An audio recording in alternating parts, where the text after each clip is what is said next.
Welcome everyone to episode 4 of Happy Hour Live. Hope everyone's doing well. I hope you're having a good Friday for those religious people. I'm not particularly religious, so my Friday is just kind of meh.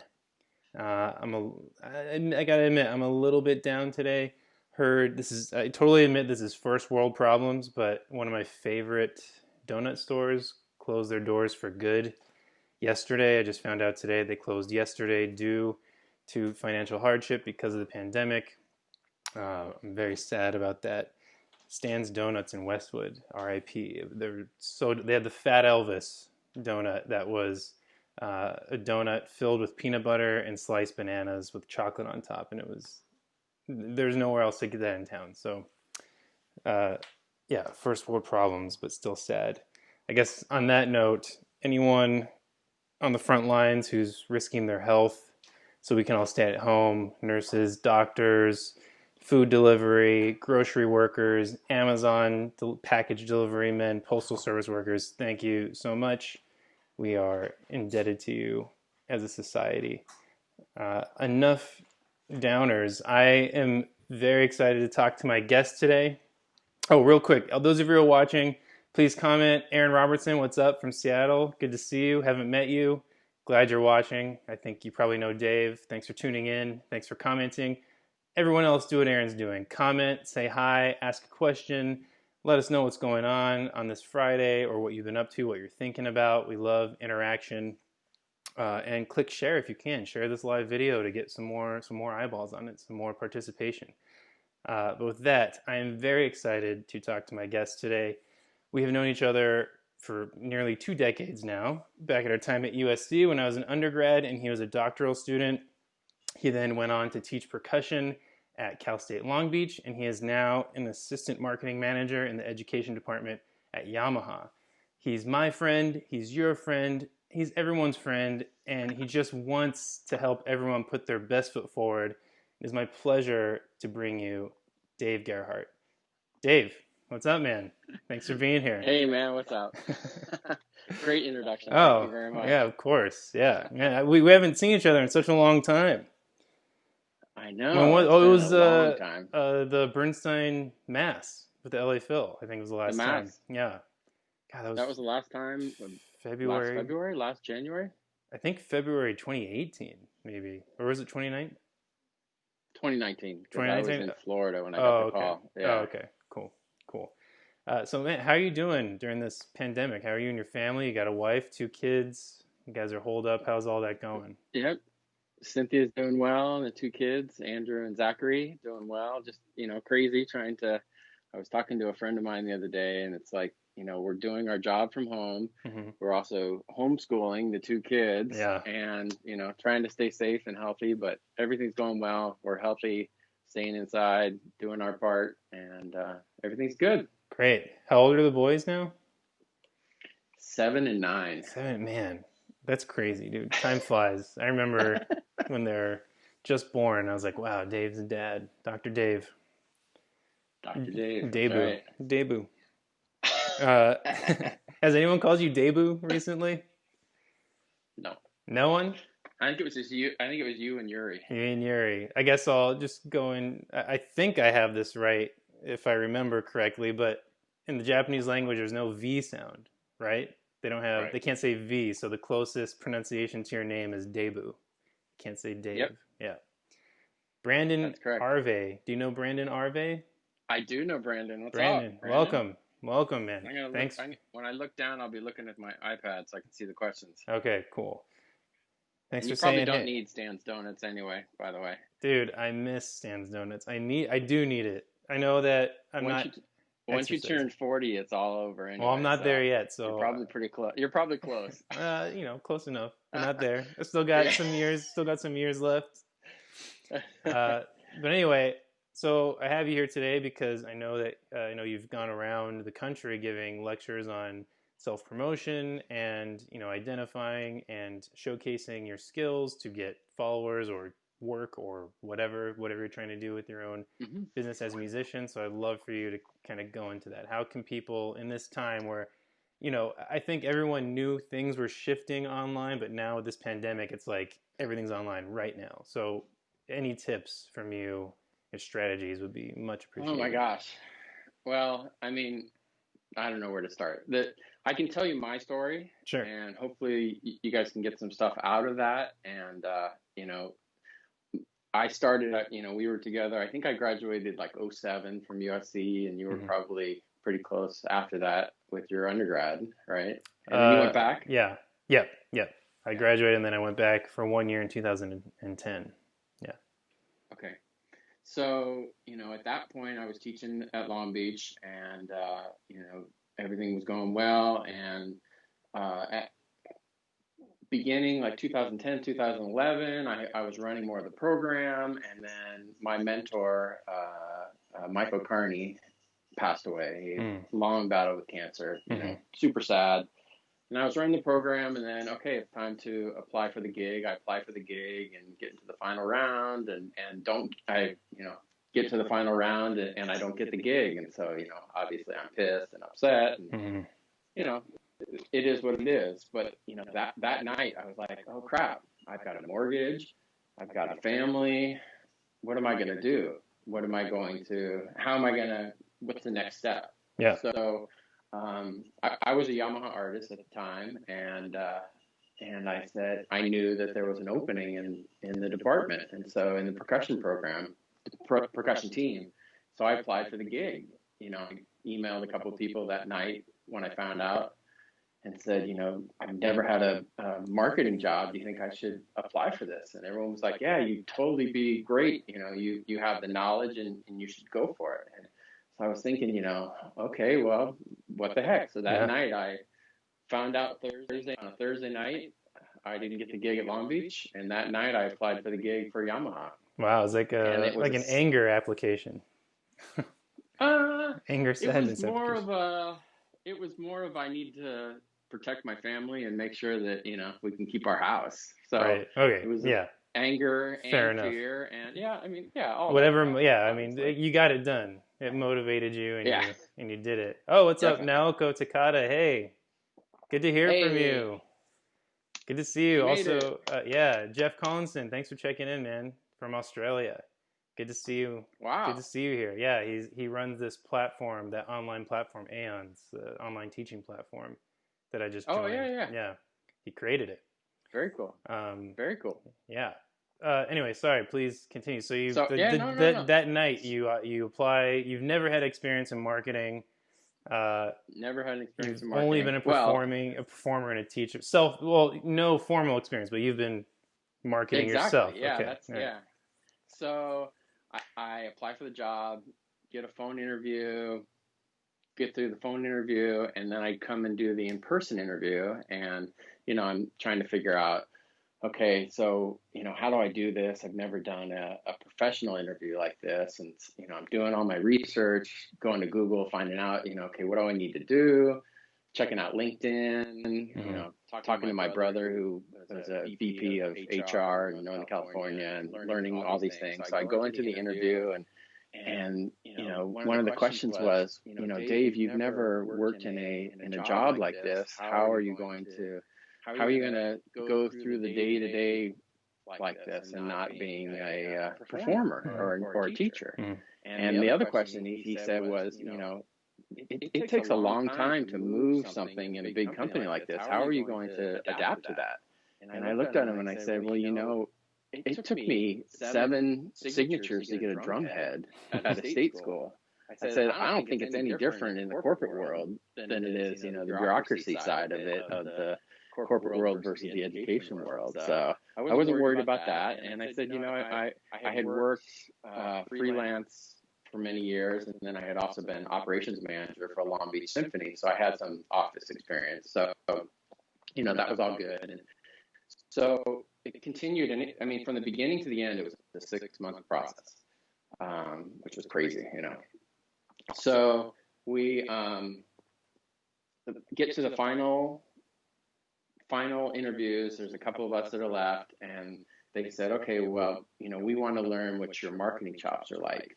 So we'd like to have you do a project. And I said, okay, so what exactly do you want? And they said, go home Friday night at 5 o'clock. We're going to email you a topic. And then Tuesday, we want you to come back in and present the topic. And so I said, okay, great, let's do it.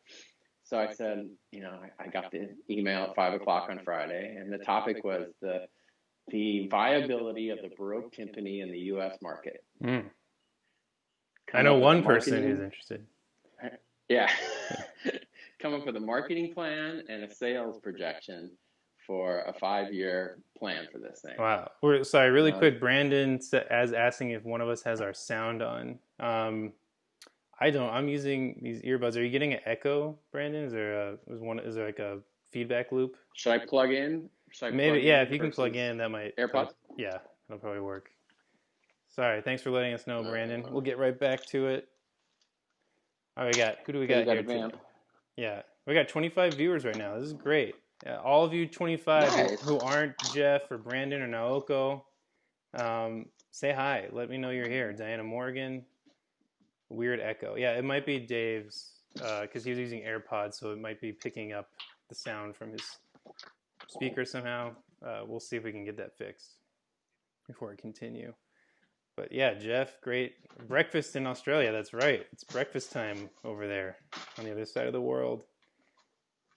Oh, my wife says Stan's Donuts will be missed. I used to, for all family functions, I used to drive all the way to Westwood and buy a dozen of those chocolate peanut butter donuts and bring them to family functions. They were always a hit.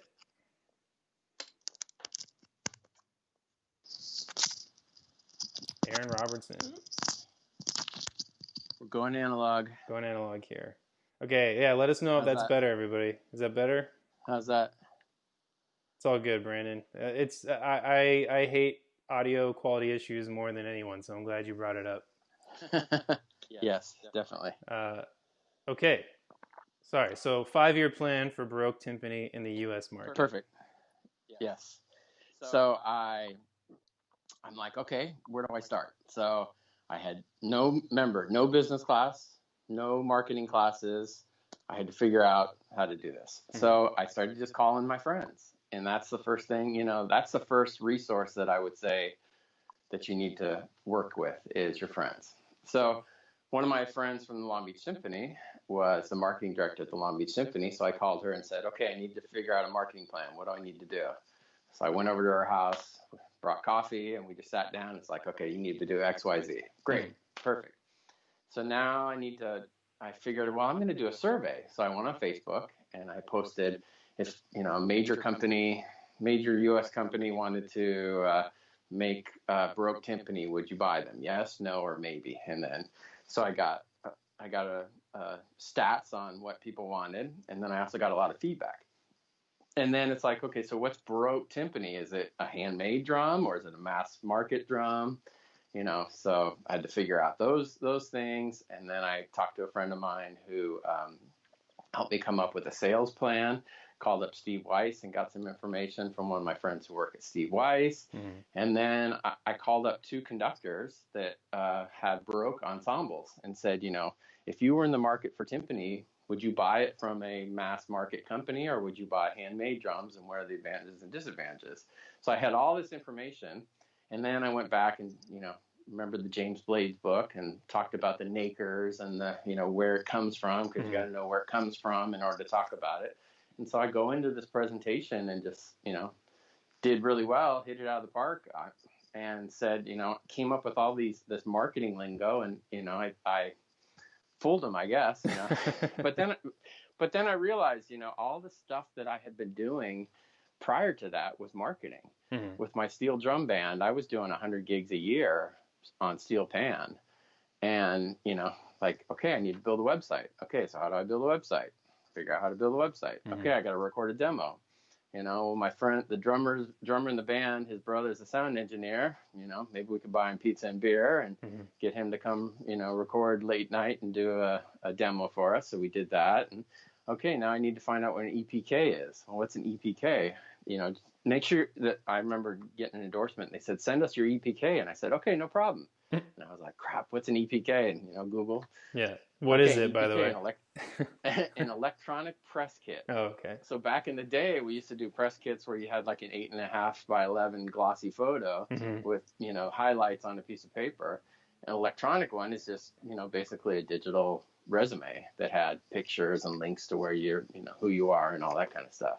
Got it. So it was like all these things that I had been doing were marketing, but I never really thought that I was doing marketing, so it ended up working out, and I worked on the percussion team for about 4 years, and then this last year moved over to education, and I'm really enjoying, working with educators and helping them, empowering them to build bigger and stronger programs.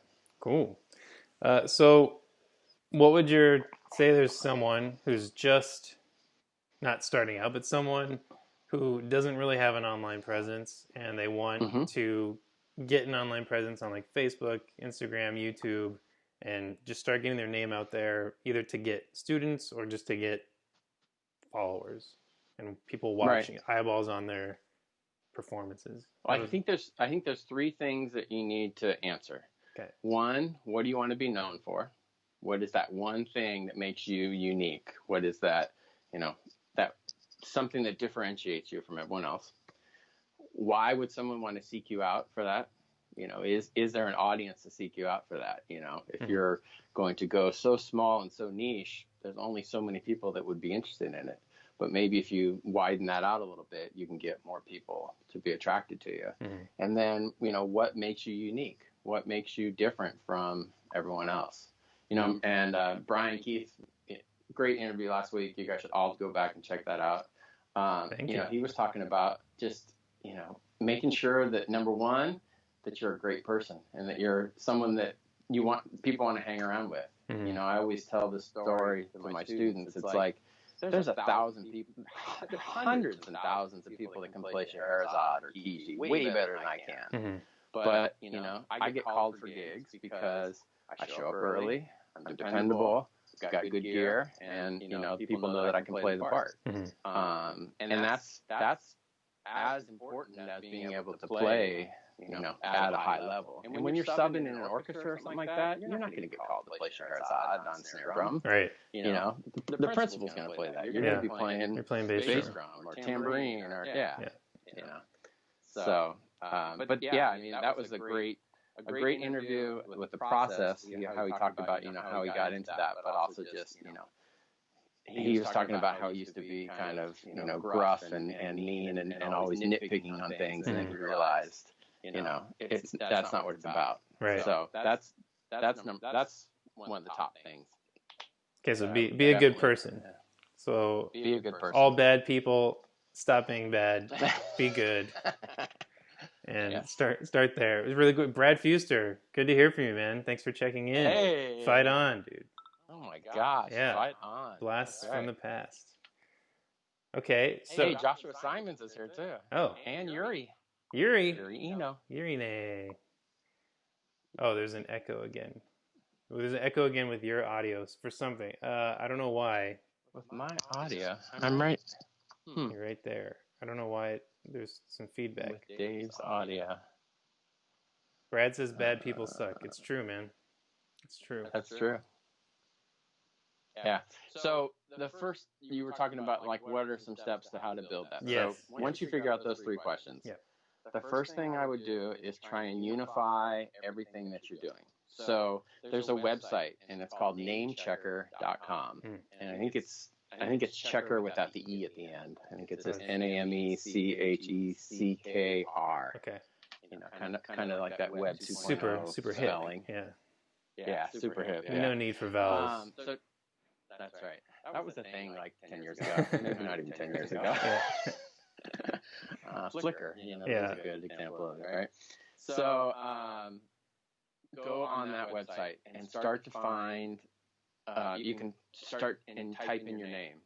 If your name is, taken by other people, then you can't use that. You got to come up with something else. It's going to be, Eddie drummer Eddie, musician Eddie, whatever it's going to be. You want to try and find something that's going to make you unique on all these platforms. Sorry, the same on all these platforms. Okay. Whether it's Facebook, Instagram, and then just start securing those. And what this website will do is it shows you every social network that's out there, and it will say, okay, these are available, these aren't available, and you can, if it's the top ones like Facebook and Instagram and Twitter and those, then you're probably going to want to find something else. Okay. Avoid putting numbers in there. We don't care, like, 80, 73, it doesn't matter. Some people put in numbers like their birth date or something like that. Right. No one cares about that. Just try and find something that's unique, that is your thing that you can use across all the platforms. Okay. That's good to know. What's the name of the website again? Name Checker. Name Checker without the E. Okay. Namechecker.com. Yeah. Cool. Namechecker. Just Google it. It'll come up. And if you want to leave comments, I can always reply back to the comments after this and put those links in. Yes, please. Everyone who's watching, leave comments if you have questions or anything. We'll get to it. Is the audio better? It was better, but I guess there's echo again. Yeah. I honestly, that's the extent of my audio knowledge. I don't know what can fix it other than plugging in earbuds. It could be my Wi-Fi. I apologize. Oh, okay. So Dave's a bad person. He's trying to be good. That's right. I have bad Wi-Fi. So you're figuring out what you're known for. You're figuring out how you can be unique. You figure out what your thing is going to be. Yeah.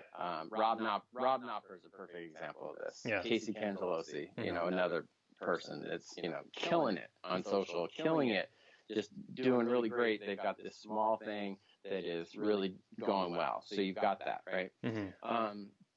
Then you just start creating content, and there's a marketing person called a marketing person. There's a guy named Gary Vaynerchuk. Gary V. Gary V is his name. Gary V. Right? Mm-hmm. Creates a ton of content, which is all great stuff. But his whole philosophy in the beginning is he has a book called Jab, Jab, Jab, Right Hook. And his whole philosophy, and it's a great marketing principle, is you give, and then eventually you ask for something, right? So you start writing articles, You start, if you're going to be a snare drum blog, for instance, you start writing articles about how to be a better snare drummer. What are some techniques that you use? You start creating some videos. You start writing exercises. You start giving away your content, to start getting your name out there. Mm-hmm. And then people, in the beginning, Rob Knopper was giving out, De La Cluse information, right? And then he came up with the De La Cluse stickings and the De La Cluse recording, and, people started to buy that. Yeah. So you start to give out that information, and then people start, oh yeah, so-and-so's got this blog about snare drum. Yeah, have you checked that out? A big, something that I've been doing a lot lately is I'm trying to help teachers learn how to teach percussion more effectively. Oh, that's good. It's just such, they're lost. It's such a huge topic. Yeah. And it's not their fault. You go in and you learn how to play trumpet in a semester, and then you go and learn trombone, and it's similar, right? You've got the same kind of, you're buzzing into a mouthpiece, it's a different buzz, but you have to learn different fingerings and slide positions and all that. But snare, you go into a percussion methods class and you've got to learn every percussion instrument in one semester. And it's like, okay, yeah. So one of the things I've been doing, and I do on Saturday mornings, is a webinar for non-percussionist educators to just okay, here's the way I teach snare drum. So you just start giving away that content. And, that's really great. Yeah. You do that? I do. Yeah, every Saturday morning at 9:30. Nice. Yeah, go ahead and pitch that. Is it on Zoom or on Facebook Live? I do it on this service called Webinar Jam. Okay. And it's a webinar hosting platform, and it's through this friend of mine, the Music Education Summit. Okay. She runs this online summit. It's a online music, like a professional development summit that's 100% online, and she's been doing it for 3 years, and now I'm presenting at it this summer. So she does this speaker series. So Great. if you go to Percussion Education, I'll plug it and that'll be the last plug. Okay. Percussioneducation.com. Mm-hmm. That's my website, and you can get all the information about it on Okay, there. yeah. Anyone who's a non-percussionist music teacher out there, definitely hit Dave up for that, because he's Yeah. incredible. He's been teaching forever, and he's a great player and a great teacher, so he can provide you with lots of valuable information. I just had a quick idea, Dave. Maybe if you just Yeah. scooted back a little bit, maybe as far as your headphones will allow you to, that might help. Oh, Even thanks. though it's My coming through wife, here. Diana's listening, and she's putting the websites in the chat. So thank you very much for doing that for us. Thank you. Yeah. Yeah, click those links from Diana Morgan and get connected with Dave. Uh, anyway, sorry, we Yeah. ruined the flow. Where are we? So we No. give jab, jab, jab, hook, or cross, Yep. whatever it So was. start. Just you got to start. I mean, the next thing about so you've got your website, you've got your online presence. You just then got to start, and that's the hardest thing. It's Mm-hmm. not hard to get your name on a social network. It's not hard to get a website.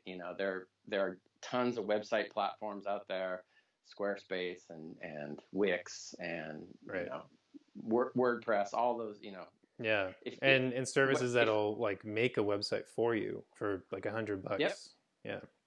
Yep. Yep. And if you're a teacher and you need help, students that will help you as well, Mm-hmm. or friends if you're in college. I always use the pizza and beer rule, Pizza and beer goes a long way. Yeah, it's and true. and you may need, exchanging those services. Another thing is you got to get a good headshot. You have great headshots. You've obviously paid some good money for that. I but did. Maybe you could have, yeah. Maybe there's if you're a student right now and you're on campus during normal times, on campus you can trade. Hey, I need some photos. Do you need some music for a video you're producing for one of your classes? So maybe you can barter and help each other out. So just like a trade, you're just kind of bartering your trades around.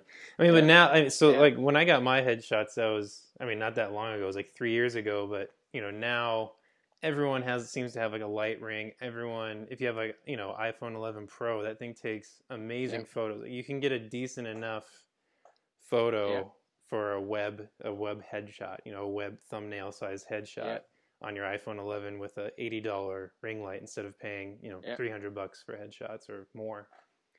And the key is to have the front light. Yes, that's most people don't think about that when they're taking a headshot. It's got to have that light. You got to have the light on. It's very important. Got to have the ring. Yeah, got to get that ring light. And maybe I'll post that later. Mine is from the one I'm using now. It's kind of dim right now because it was brighter a few minutes ago outside, but it's from company Neewer, Neewer. I got it on Amazon for $80. It's great. I use it for everything. We use it to talk to Diana's family now when we do Zoom calls with her family during this pandemic. Cool. Like we always look the best out of everyone because we're well lit. Lighting and angles, I'm learning, is everything. It totally, And I just bought one. I think it was like $30. I mean, you don't have to spend a ton of money. No, you can, but you don't have to. You can, definitely. Yeah. The stand is not very good, but a cymbal stand will work fine. Yeah. Got plenty of those. Yeah. So then, you got to get out there and start. You just got to write the content. You got to start, shooting some video, and it's going to suck at first. And, your grammar is going to be bad at first in your writing. Find someone to help you with your grammar. There's a site called Hemingway, that Hemingway app that you can plug your text into, and it will help you with your grammar and your writing style. That's cool. If you know someone that is really good at correcting grammar or helping writing, pizza and beer and help. Once you start to learn those things, there's websites, there's books. You can start working on your grammar, but you got to start. You got to create those videos. You got to create the blog posts. You got to create content so that you give people a reason to follow you. Right. So you have to, starting is the hardest part. It's going to be bad at first, and you have to be comfortable with that starting out and being disappointed in kind of what you're producing because it's not up to your standard or your ideal in your head. Yep. And that Yep. is And then you just extremely learn. difficult. Yeah. Yeah. I hear that advice We so just learn. much from everybody. You know, you hear it. I think I heard a talk with Ira Glass when he was talking about This American Life and how when he first started writing things, it was horrible and not up to his standard and it was so difficult to keep going. You just hear that from everyone. So that's, yeah, I guess that's the Yeah. crucible everyone must go through. To get to good content, first you have bad content.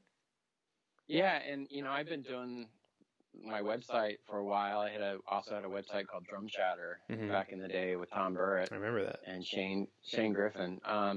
And we started doing podcasts, and we just kind of learned it's better to record your audio on each side of the the internet, yeah. right? And then we just bounced it into Final Cut, and we made a better recording, and it sounded better than just having everyone on headset the whole time. So we just learned. And even the video I shot last week for the webinar, I'm not happy with the quality. I think the quality was really grainy. It was just coming out of my Mac because I'm using this webinar software. So I bought a light ring. I'm going to try. I also bought a hardwire into my computer, so I'm not using Wi-Fi. That's good. Ethernet. That's another big key. The more you can be connected to the internet versus over Wi-Fi, the better your signal's going to be. Yeah. But if you're not doing live things, if you've got a DSLR camera or a camcorder that's HD, the quality's going to be great. It'll be fine. Or an iPhone 11. Or an iPhone 11. Yeah, exactly. Awesome. Yeah. So what's next? What's next? Let me look at my notes. I got a couple notes. Okay. That like we talked about a headshot, a bio. So on your website, you got to have a bio. A lot of people are using like the 3 adjectives, like father, musician, coffee snob. I think that's my thing on Twitter. Whatever. Yeah. So you got to come up with stuff like that, but you also got to write a bio. You got to have a short bio and a long bio. The short bio is going to be used on some of the smaller sites like Instagram and on Twitter, and the longer bio is going to be for your website. And you can have both of them on your website so that if you get called to do a concert and you're one of the soloists at a concert and they say, okay, I need a bio, no problem, just go to my website, it's right there, and the headshot's right there, so that it's already there, so they're not waiting for you to send that stuff in. Right. Here's the web address, everything's there. davegerhart.com/about, everything's there. Nice. So that, and then you just keep it updated. Do you have any tips for writing a long bio is less difficult than writing a short bio that grabs attention? Do you have a tip for that? Yes. Google how to write a short bio versus a long bio. Okay. I mean, I'm serious. And there's a great version. If you look at Tim Ferriss's short bio versus his long bio, I think it's really great. And you can start to see what I would do is, for a bio, find 5 people that are similar to what you're doing and look up their bios, and then start to use parts of their bio and put in your information based on that. Okay. And then once you start looking, again, Google is your friend, so you can start searching. Hey, what's a good bio? What's the best way to write a bio? What's the top 10 bios for a musician? What's the top 10 bios for a teacher? So then you start collecting those, and then you start making it your own. It's that. There's a great book by Austin Kleon called Steal This Art. And it's the whole thing about, nothing is original. Right. Right. And in order to learn how to do that, you've got to copy the masters. So go out there and get some bios from people, and then start making them your own. And then have a folder, or either on your laptop as well as just a analog, like a folder in your file cabinets, that every time you do something, you're putting a reference to that in that file. So if you do a webinar, or you do a presentation at a school, or you whatever, you're putting that in there. And then when you write your bio, Dave's presented at blah blah universities, and he's done blah blah blah. And now like, hey, I've done this presentation at 10 universities, and here's the proof that I did it. Right. So that you not only the proof, but to remember it too. To jog your memory, because everyone's so busy. It's like, now I've got that reference that I can go back to. Right. Really quick, we got Joshua Simons, R&D, rip off and duplicate. Yeah, for sure. Exactly. Rip off and duplicate. I do that all the time.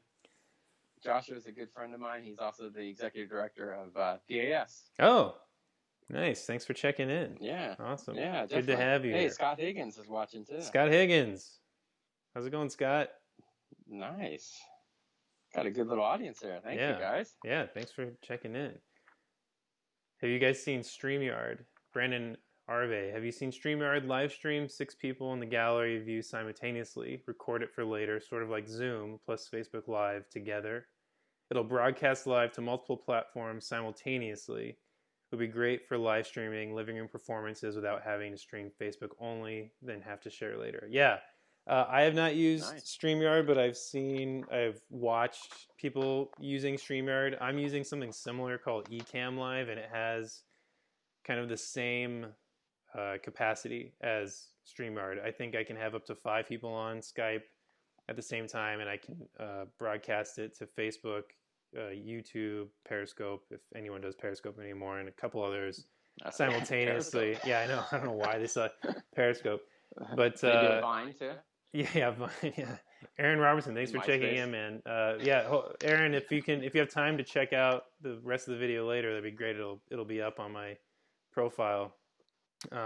Anyway, yeah, StreamYard. I think the only thing about StreamYard that I've noticed from people presenting is that you have to give it permission for something. As a viewer, you have to give it permission. Otherwise, if you comment, it doesn't show your name. It just says Facebook user or YouTube user.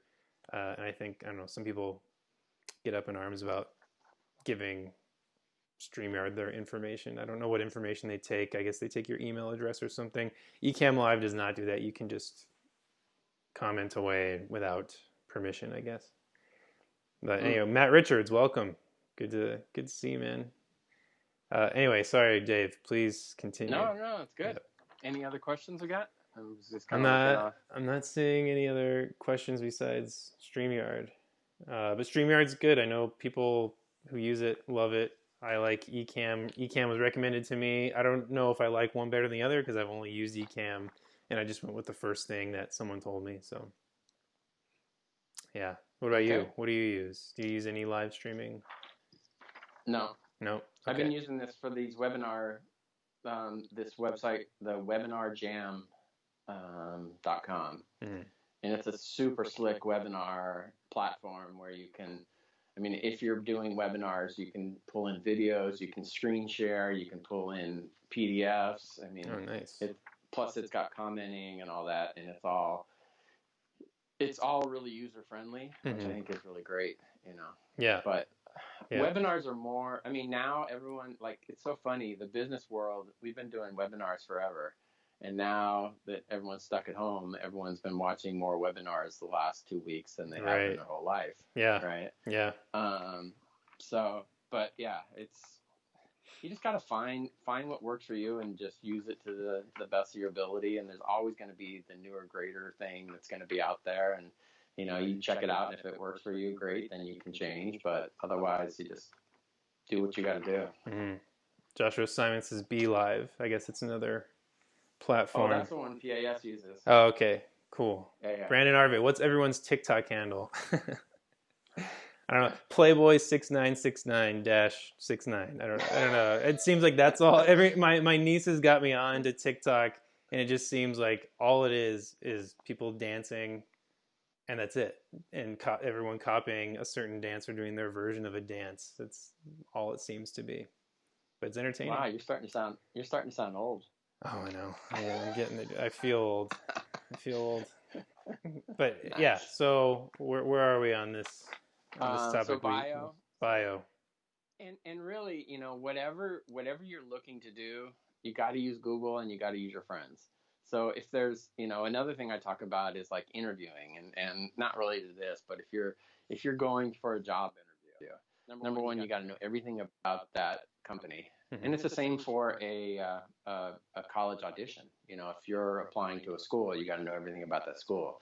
You got to research all the faculty, because there may be a connection somewhere that you can leverage, right?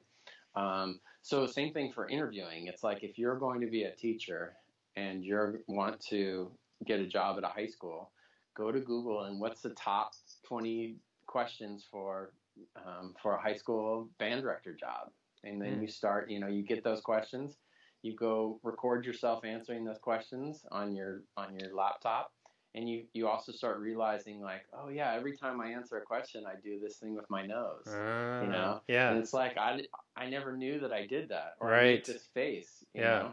And it's like you see a student do a recital and they do something that they've never done before, but they do it like 20 times during the recital. And it's like, yeah, it's because you didn't record yourself, or you didn't see that you were doing that the whole time. Yeah. And sometimes these little things are annoying, right? Yes.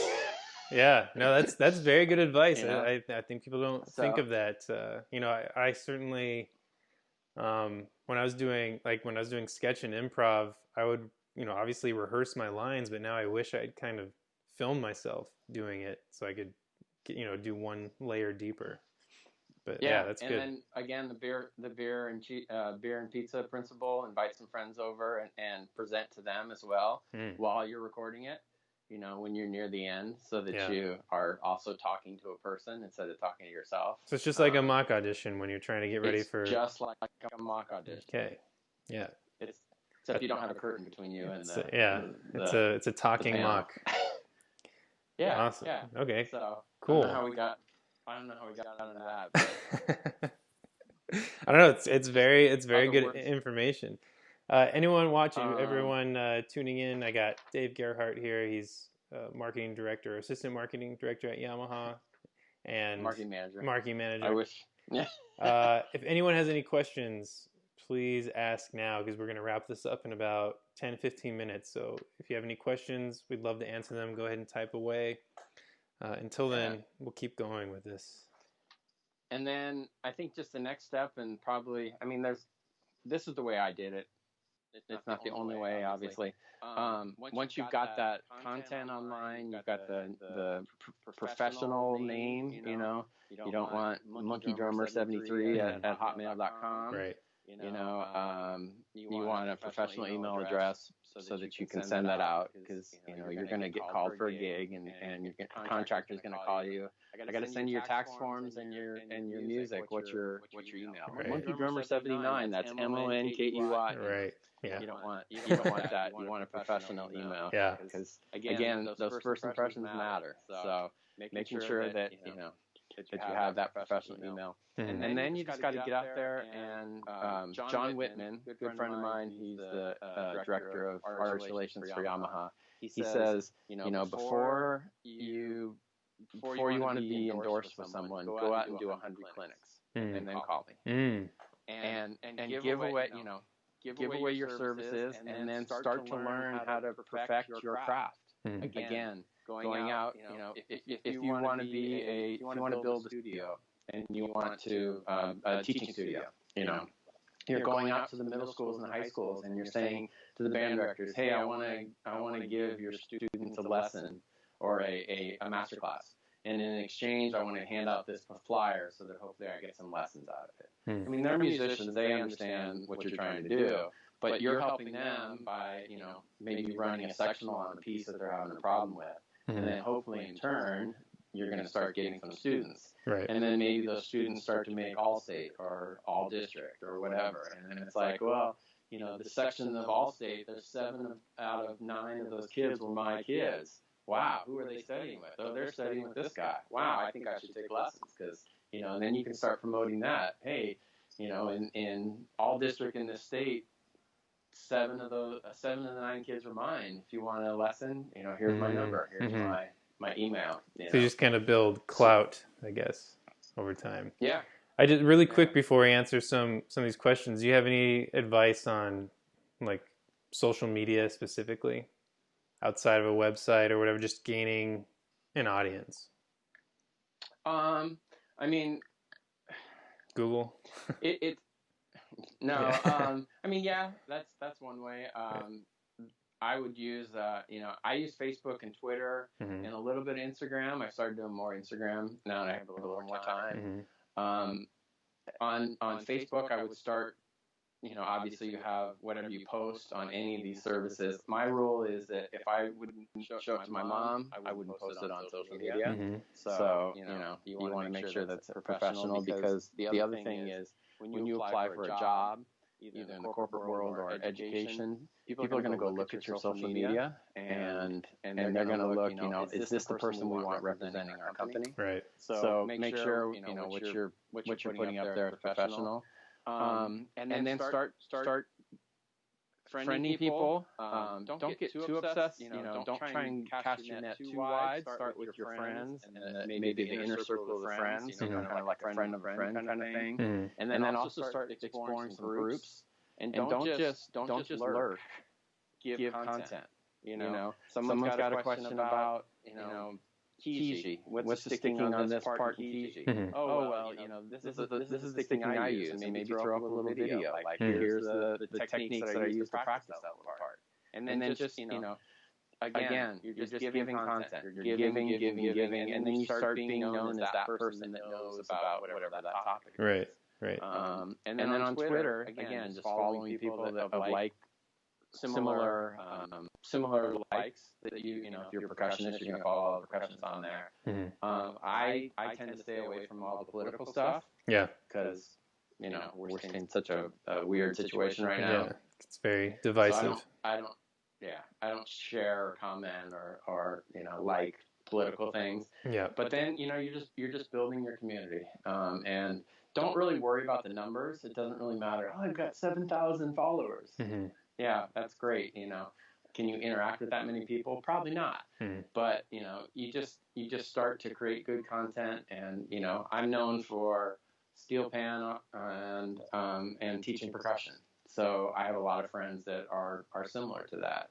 And we all support each other. Someone wrote a piece and wrote a snare drum piece. Okay, well, cool. I'm gonna go check out that piece. So I like that piece. I'll give them $15 for that piece or whatever, right.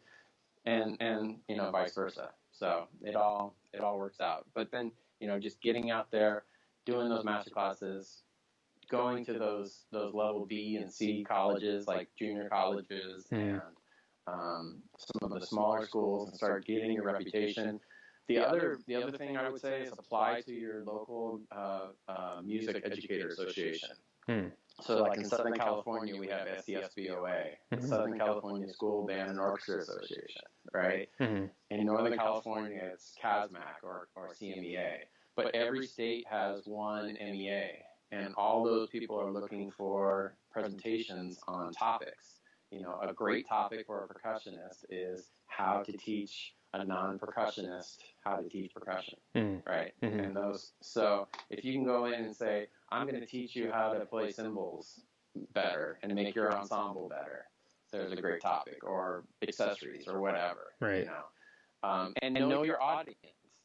If you're going to a local MEA, you're not going to be playing Kiji and Shotzi 10 excerpts. Right. They're not going to care about that. Right. They're going to care about how they're going to make their students better. Right. So know your audience and create content for that audience. Okay, great. Naoko asked if we could summarize some stuff we talked about for people who joined later. Watch the beginning of the video. I guess briefly, go if you have it off the top of your head. Website, yeah. Bio. Website. Long and short bio. Headshots, good quality headshots.